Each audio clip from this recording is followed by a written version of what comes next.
Hello, our Hangout is live. We have Jurgen Appelo interviewing Marshall Goldsmith today, and I'll turn it over. All right, thank you, Eleanor. So welcome everyone to this webinar with Marshall Goldsmith, who is unfortunately only available on audio. We tried to get video working, but technology is against us this week. But no problem, we will just adapt and improvise. And I'm quite sure Marshall is just as talented at that as I am, because he is a coach and a mentor, he told me. Marshall, welcome to this broadcast. Very nice to be talking with you. And Marshall, why don't you tell the audience what is it that you do and how do you do it? Well, I'll briefly introduce myself. My name is Marshall from Kentucky, went to the PhD at UCLA. I was college professor and dean, and I do three things. One, I give talks or teach classes, and two, I write books and articles. But what we're here to talk about is my coaching process. I have a very unique process for coaching. I give people confidential feedback. I work with only CEOs or could-be CEOs of huge organizations, and I don't get paid if they don't get better. And better is not judged by me or them, it's judged by everyone around them. So I've had the privilege of coaching wonderful people like the CEO of Ford and Glaxo and Pfizer and Walmart and many huge companies. And I've also I also do a lot of volunteer work. So I've been the volunteer coach for the president of the World Bank, the head of the Mayo Clinic, head of the Red Cross, all kinds of interesting organizations. So the way my coaching works is, first, people get confidential feedback. They learn to talk to people about what they've learned. They involve their coworkers on a regular basis. They follow up in a disciplined way. Then we actually measure improvement. And the measurement is not by me, it's by 18 people around the people I coach. And then a year and a half later, assuming they achieve very positive, measurable long-term change in behavior, I get paid. So it's a very, very unique approach, and my mission is strictly helping successful leaders achieve positive long-term change in behavior. I don't do remedial coaching. I don't work with people at different levels. On the other hand, my coaching process has been taught to thousands of people around the world, and many of the other coaches have excellent results. It works in every country, it works in every industry, and it works in every level of management. And we have a research study with 86,000 people that won a bunch of awards to support that. All right, well, that sounds fascinating, particularly the only getting paid when you achieve results part. I've never heard of that before with coaches, then at least. So that's something that some people can learn something from, I'm quite sure. It is one thing that I am particularly bad at coaching and mentoring. So I'm very glad to have you here in this broadcast. One question that keeps popping up in the conversations that I have with people is what is the difference between coaching and mentoring?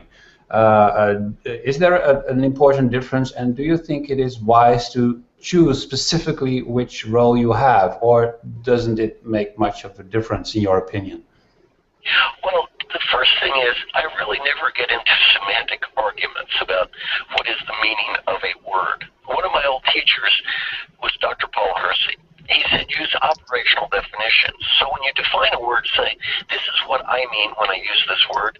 That way you don't get into a useless pissing contest about whose definition is right or wrong. So I make no pretense that my definition is right or wrong. I'm going to give you the difference as it relates to my life. For me, I do behavioral coaching for successful leaders.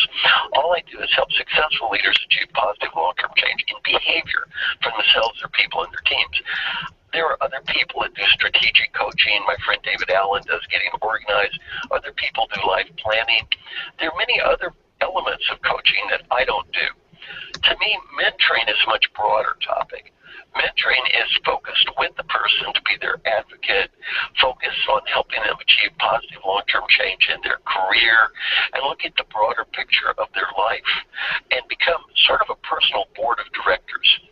Now, if you say what I do versus mentoring, what I do could be a very valuable subset of mentoring.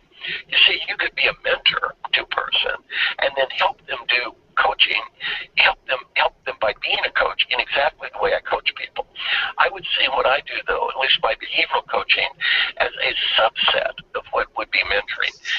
behavioral coaching without mentoring. You could do mentoring without behavioral coaching.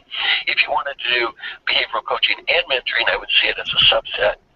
Mentoring to me is a much broader process. And I don't feel that I'm qualified to be a mentor to the people that I coach. I'm not an expert on business. I'm just an expert on helping successful leaders change behavior. On the other hand, I have meetings with all my clients, and they, in essence, can mentor each other. I had a wonderful meeting recently where Mike Duke was there, the retiring CEO of Walmart, and he was working with a wonderful young lady, Aisha Evans, who's a wonderful executive at Intel, and he kind of volunteered to be her mentor. Well, he's in a broad position of knowledge where he can talk about her life, her career, he can talk about scaling, he can talk about what it's like to manage, a million people. He is a much better mentor than me. I'm a behavioral coach. He could be much more of a mentor because his knowledge is much broader than mine. Another fellow I work with is Fred Hack, the same thing. He's turned around 6 companies. And now, he's getting a little older. He's a wonderful mentor to a lot of young leaders. So I think, mentoring is a broader topic, at least broader than the type of coaching I do. Both are valuable, and both are different in the way I define them. Okay, all right, that makes sense to me. One thing that I read in your book, Managers as Mentors, is that you indicated that mentoring is a bit more about exploration of opportunities and learning, and coaching is a bit more about best practices and achieving certain goals.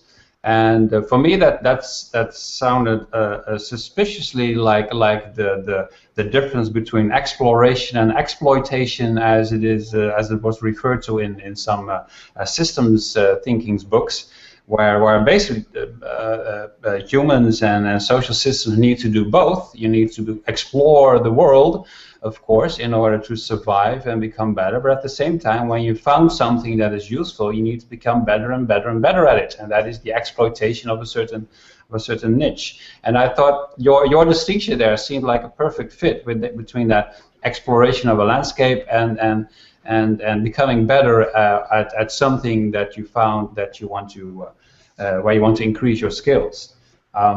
So I appreciate the explanations that you gave in the book. My next question is about the equal partners. I found your book very fascinating. You keep emphasizing that learning is mutual. That not only the protege is supposed to learn, but also. Are you still there?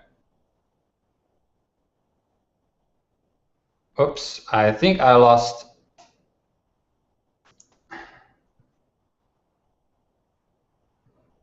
All right. I lost you. I lost connection, but I'm back. I see. When you said learning is mutual. Yeah. Okay.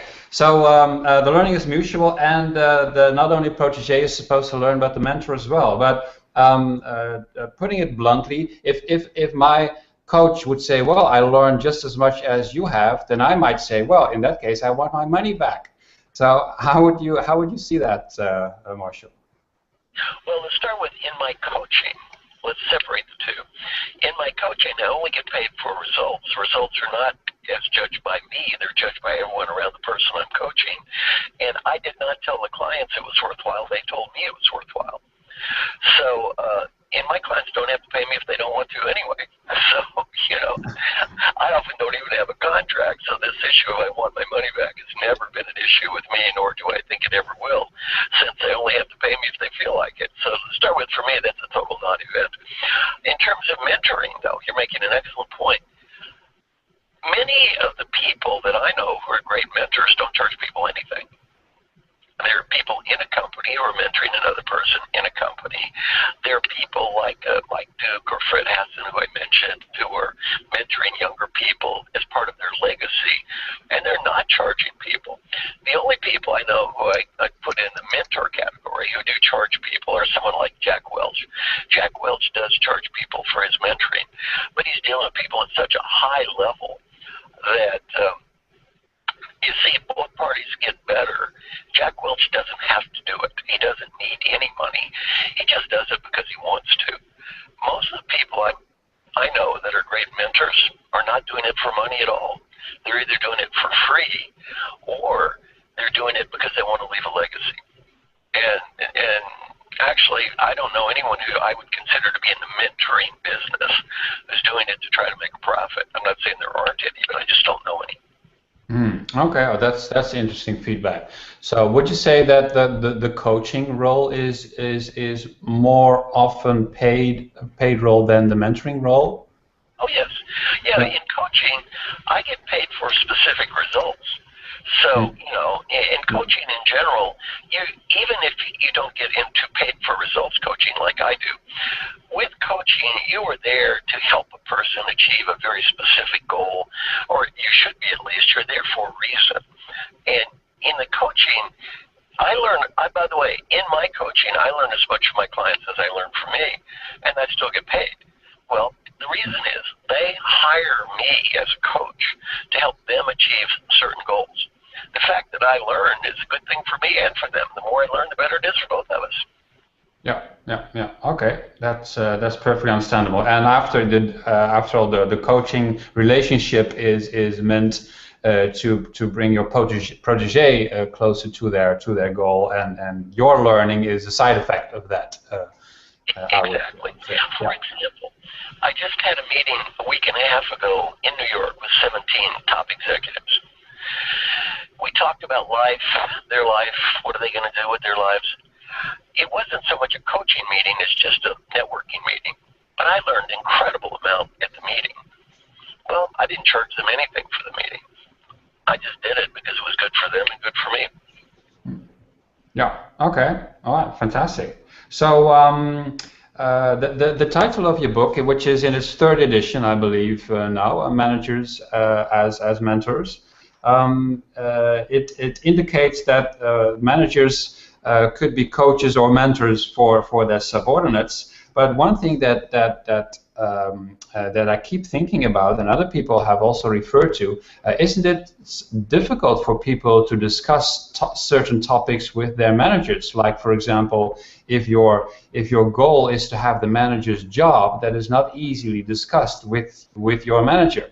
Or if last week I was so bored with my job in the company that I played World of Warcraft for a week when the manager was on vacation, how am I going to discuss this when I feel a little bit guilty about that with my manager, because my manager is responsible for my performance ultimately. So don't you see this conflict of interest between the manager role and the mentor role sometimes? Well, you're making an excellent point. Let's just deal with one topic at a time.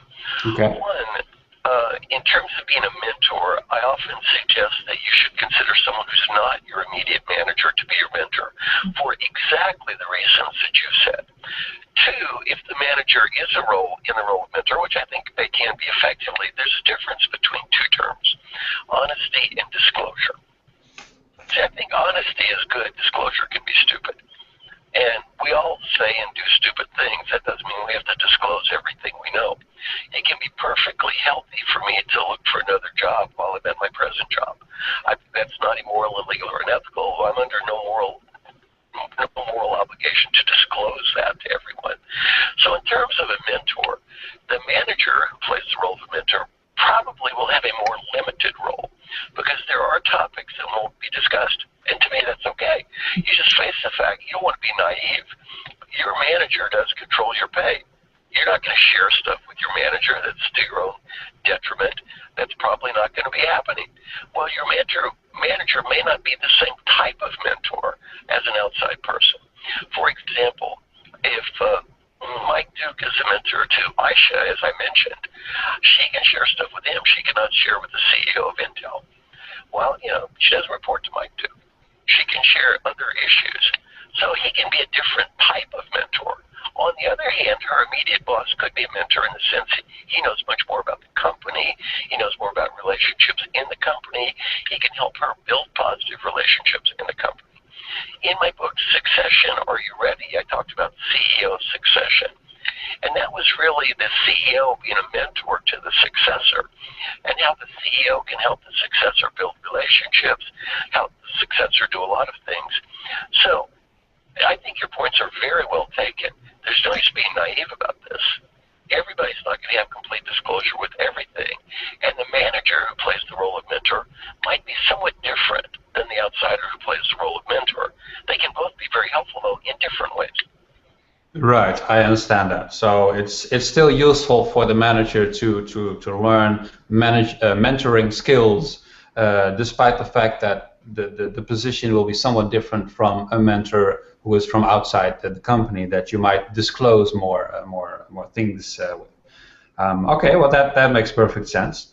Let me ask you another question. Something that popped up in your book. You discussed the feed forward as opposed to feedback as a technique that could be more interesting for coaches and mentors. Where with feedback you give a person information about something that happened, so you look back into the past, discussing his or her performance, and with feed forward you make a suggestion for what that person could do in the future. And then I was thinking about it, and I thought, wouldn't I, as a protege, simply interpret that in the same way? So, for example, I'm a public speaker, and someone after my talk could give me feedback saying, well, I didn't really like the jokes you made about Italians, or something like that. And then I say, okay, thank you for the feedback. Someone else might say, for future speeches, maybe you want to consider making jokes about yourself or about everyone. Then my immediate response would be, okay, so you didn't like my jokes about Italians. My interpretation would be more or less the same, even though the feed forward was phrased differently from the feedback. But I was just wondering, don't you arrive at the same interpretation with people? Long question, but maybe you understand what I mean. Yeah, was that a question or a statement? No, it is a question. Am I seeing it wrong? Because I'm trying to understand the feed. Yeah, I definitely think you're seeing it wrong. Have you ever seen the feed forward exercise? No, I haven't. So I'm curious. Okay. You could go to YouTube and look under feed forward. You can see how it works. Okay. The way feed forward works is you don't even have to know a person to do feed forward at all. Feed forward is an exercise you can use with people you've never met. Here's how feed forward works. I've taught this to thousands of people. The way feed forward works is I stand up in front of a group typically and I say, we're now going to practice something called feed forward instead of feedback. In feed forward, you're going to be in two roles. Role number one is called learn as much as you can. Role number two is called help as much as you can. In terms of learning, what you do in feed forward is every person picks one behavior that they want to improve. By the way, in feed forward, nobody tells you what you need to improve. You tell them what you want to improve. Then in feed forward, you say, all right, for example, I want to be a better listener. Then the second rule of feed forward is no feedback about the past. You don't talk about feedback about the past. You talk only about ideas for the future. So here are ideas I would have to help you become a better listener. Then in feed forward, it's two ways, not one way. The other person says, here's something I want to improve. Give me ideas. And the process is a two-way process. The dynamic of one person saying, here's what I want to improve, please give me ideas for the future, and another person replying, I can get better too, give me ideas, is totally different than one person saying, here's what you need to improve. By the way, I have nothing to get better, which, by the way, is most feedback. So, number one, it's people don't like to relive the past. So in feed forward, you're talking about a positive future you can create, not a negative past you can't create. Number two, in feed forward, there's no obligation that you do everything the other person says. You just listen to the ideas, think about it, and follow up.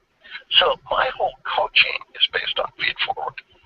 And in my coaching, by the way, the other thing is I ask people, how do you feel about feed forward? I've done this with over hundreds of thousands of people. The average person says positive, useful, helpful, or even fun. Now, I want you to imagine that somebody said, come to my office, I have feedback for you. Are you sitting there thinking, oh boy, this is fun? Nobody thinks it's fun. Well, statistically, 95% of the people participating in feed forward say it's positive, useful, helpful, or even fun, not painful. Feedback is painful. Feed forward is not painful. So it's hugely different. And again, Will some people try to manipulate feed forward? Of course. Will some people try to manipulate anything? Of course. Statistics are statistics. 95% of the people say it's positive, useful, helpful, or fun. Okay, now it makes perfect sense to me. I'm really going to watch that video because, as I said earlier, Marshall, I suck at this. I mean, I really need to learn how to do this mentoring coaching stuff. So feed forward sounds like a great thing to look into. It seems to connect with my next question, which is something that I picked up from reading about appreciative inquiry. Which is an interesting technique. You probably heard about that, read about that as well. One thing that stood out to me is that they said organizations grow in the direction of the questions that are being asked.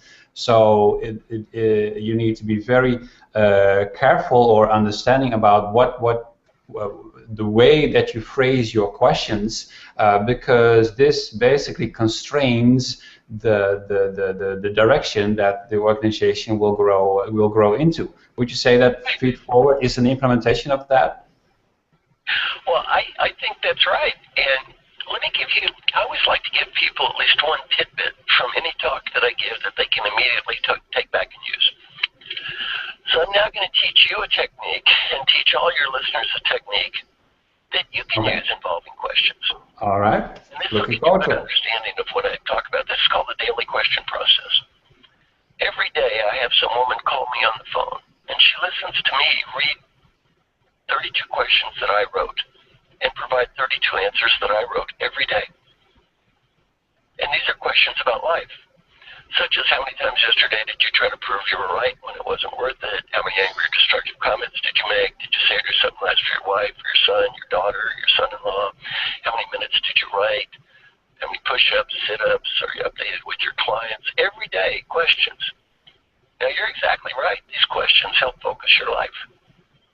And that could be, if you ask the wrong questions, that's obviously a negative thing. If you ask questions that are the right questions, it's a positive thing. I've been doing this every day for years. So I'm going to give everybody listening to me a challenge to kind of understand this yourself, not at some existential or theoretical level, but at a much more personal level. Get out an Excel spreadsheet. Write down a series of questions to ask yourself every day. Every question is answered with yes, no, or number. Then you fill it out every day, and at the end of the week, the Excel spreadsheet will give you a report card. Now, every company I work with has values that they put on the wall, these values plaques. To me, those are not real values. Those are talking values. If you do this every week, you really learn what your real values are, because you learn not just what you say, you learn what you do. And the picture at the end of the week is seldom as pretty as the value plaque up on the wall. If you do this every day, it's very challenging and difficult for people to do because it's so humbling. What it does, though, it keeps you focused. So does it push you in a certain direction? Definitely. You get to write the direction, and it pushes you in a direction that you want to go in. So I do this with my clients, and I do it with myself. It's a great process. And I'm going to give you 6 questions to start with. The first 6 I'd ask are, did I do my best? They all start with, did I do my best to? Did I do my best to set clear goals? Make progress toward achieving my goals? Did I do my best to be happy? Did I do my best to find meaning? Did I do my best to build positive relationships? And did I do my best to be fully engaged? Our research on this is amazing. We've done studies now, about 50 studies with over 2,500 people. Just by focusing on these 6 questions every day, we do studies 2 weeks later, people feel happier, their life is more meaningful. They say they're more focused on achieving goals. Why? Each question gets you to focus on one thing in life you can control. Did I do my best to? And that's one you can't blame on anybody. Did I do my best to? So give it a shot for 2 weeks and send me an email. Let me know how it goes. Okay, I will do that. It's fantastic advice. Thank you, Marshall. Actually, I had already one question on my to-do list as a recurring task, which is, did you thank somebody? Is that also one of the many questions that you have on your list? It is. Mine is a little more specific, and since it's broken down to predominantly people in my family. But I love your question. Yeah. Okay. Well, I admit it's the only question that I have right now. Your questions need to come from your heart. I can't tell you what questions you need to ask yourself. Those need to come from you. So I don't tell my clients what their values are. That comes from inside them, not from inside me. Right, and you just give them the technique to remind themselves of what their own questions are on a daily basis, and then learn from that, and then be humbled by the painful experience of not being able to answer them every day. Right. Exactly. All right, that's awesome. Okay, well, my last question was, what is one piece of coaching advice for my audience? But I think you just gave it. It's fantastic advice. Oh, I've got one more. One more, even more. All right, bring it on, Marshall. Okay, are you ready? Yeah, go ahead. I want you to do this as well. Take a deep breath. I want you to imagine you're 95 years old, and you're just getting ready to die. Right before you take the last breath, you're given a beautiful gift. The ability to go back in time. The ability to go back in time and talk to the person who's listening to me right now. The ability to help that person be a better leader. Much more important, the ability to help that person have a better life.